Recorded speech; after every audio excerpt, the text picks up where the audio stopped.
વૈષ્ણવ સંપ્રદાયના પ્રણેતા જગતગુરુ શ્રીમદ વલ્લભાચાર્યના 537માં પ્રાગટ્ય પર્વની શ્રદ્ધાપૂર્વક ઉજવણીનું ભવ્ય આયોજન કરાયું છે। જગતગુરુ શ્રીમદ વલ્લભાચાર્યના પ્રાગટ્ય પર્વની ઉજવણી અંતર્ગત શ્રી વલ્લભ પુષ્ટિ મહોત્સવનું આયોજન વલ્લભ યુથ ઓર્ગેનાઇઝેશન દ્વારા કરાયું છે, જે અંતર્ગત આજરોજ પત્રકાર પરિષદ યોજાઈ હતી, જેમાં પરમ પૂજ્ય વ્રજરાજ કુમાર મહોદયાએ પત્રકારોને માહિતી આપી હતી।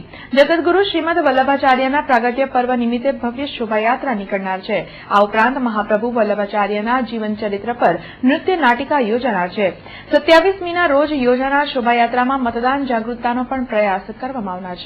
આ મહોત્સવ અંતર્ગત હજારોની તાદાદમાં વૈષ્ણવ એકત્રિત થઈ સંગઠિત થઈને દ્વારકાધીશ હવેલી વાઘેશ્વરી સોસાયટીથી ખૂબ મોટા પાયે શોભાયાત્રાના સ્વરૂપમાં જોડાશે। શોભાયાત્રાના અંદર પણ મહાપ્રભુજીના જીવનચરિત્ર લક્ષી અનેક સુંદર ફ્લોટ્સ મૂકવામાં આવશે। ધ્વજા પતાકા હાથમાં લઈને વૈષ્ણવ આ શોભાયાત્રામાં જોડાશે અને આ શોભાયાત્રા કારેલીબાગ અંબાલાલ પાર્ક ગ્રાઉન્ડ ઉપર આવીને પરિપૂર્ણ થશે।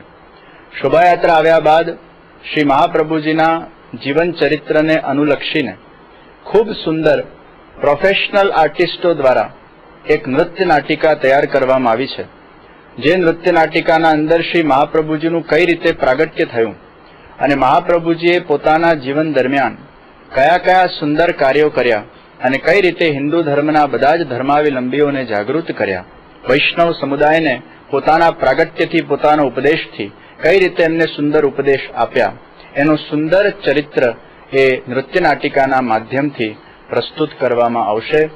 આ સમારંભના અંદર આજે રાષ્ટ્રના અંદર ચારે બાજુ જ્યારે મતદાન થવાનું છે અને એક યોગ્ય સત્તાનું નિર્માણ આજે પ્રત્યેક ભારતીય જ્યારે ઈચ્છતું હોય, ત્યારે આ સમારંભના અંદર ખૂબ સુંદર રીતે એક અમે લોકોએ નાનું કાર્યક્રમ રાખ્યું છે।